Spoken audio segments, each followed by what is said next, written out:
Mes amis, je vous souhaite beaucoup de bonheur.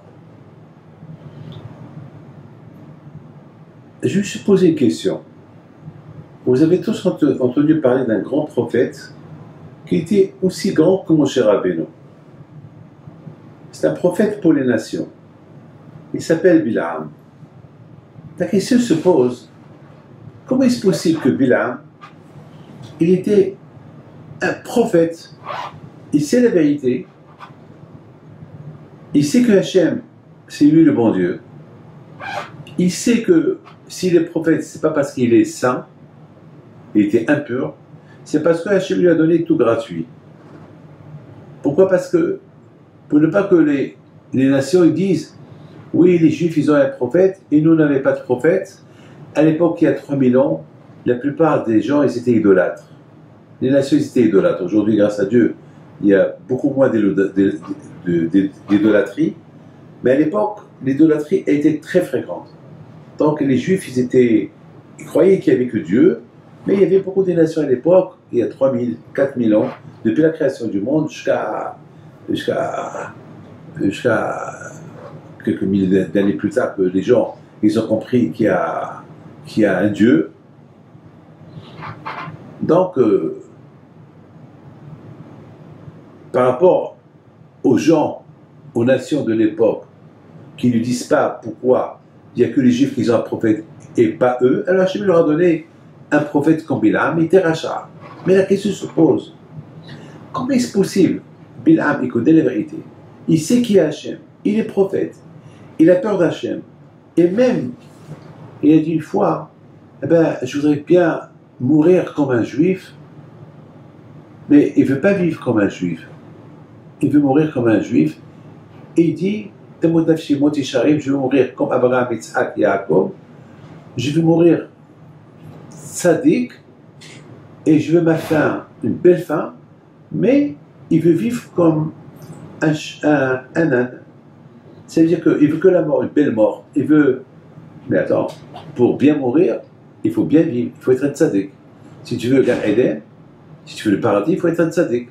On ne peut pas demander à Hachem, je veux vivre comme je veux, je fais ce que je veux, mais je veux mourir et avoir le paradis. Je veux mourir bien comme Abraham, Yitzhak, Yaakov, et je veux pas. C'est impossible.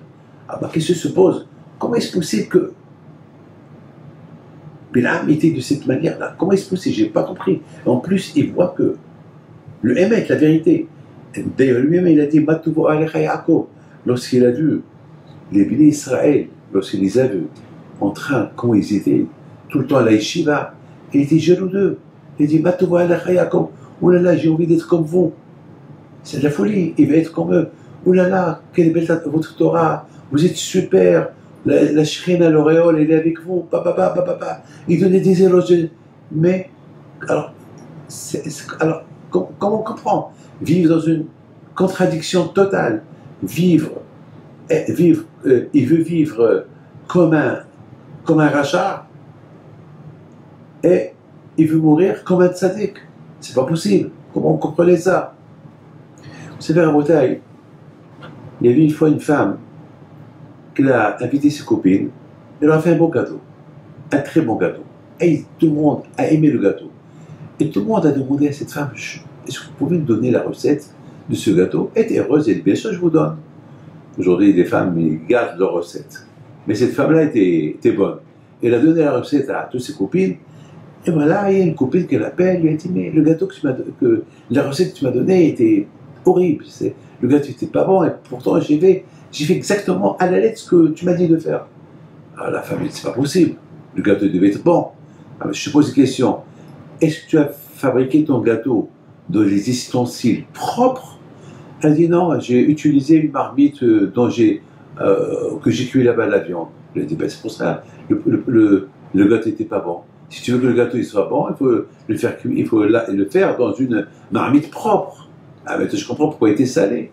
Le gâteau il avait le goût de la viande, des épices et tout, je comprends.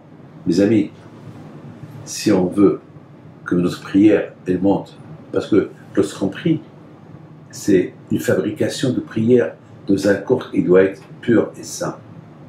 Mais si on prie à Hachem, et la tête il est sale. Le cœur, il est sale. Le corps, il est sale. La prière ne monte pas chez Hachem. Pour avoir une émouna à Kadosh Baruch Hu, il faut savoir ce qu'on mange. Il faut manger du kasher. Si on mange n'importe quoi, comment on va avoir l'émouna en Dieu? Si on veut, ce qui sort de la bouche, il monte chez Hachem. Mais il faut que ce qui sort de la bouche, ce qui sort du corps, il faut que le corps soit propre. Mais si le corps il est sale, alors ce qui sort du corps, il est sale aussi. Mes amis, c'est ça le problème de Bil'am. Bil'am, son corps était sale. De nature, son corps était sale. Alors c'est la raison pourquoi le corps de Bil'am, étant donné que le corps de Bil'am était sale, alors malheureusement, il croit pas. Il a fait le gâteau, comme cette femme, elle a fait le gâteau, mais il n'était pas bon. Pourquoi? Parce que le kili, la marmite était pourrie. C'est la raison pourquoi Bil'am, sa nature était pourrie.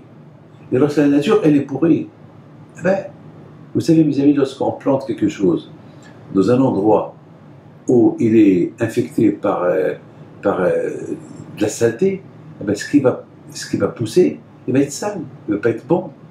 Et pour que ça prenne, pour que tu aies des belles fruits, il faut qu'il n'y ait pas, pour que tu aies une belle agriculture, il ne faut pas que la terre elle soit infectée par une pollution, sinon tout va être mauvais. Mes amis, il faut qu'on fasse attention à la propreté de notre corps pour pouvoir avoir une émouna 100% propre. Que le bon Dieu protège et vous dans la santé. Amen.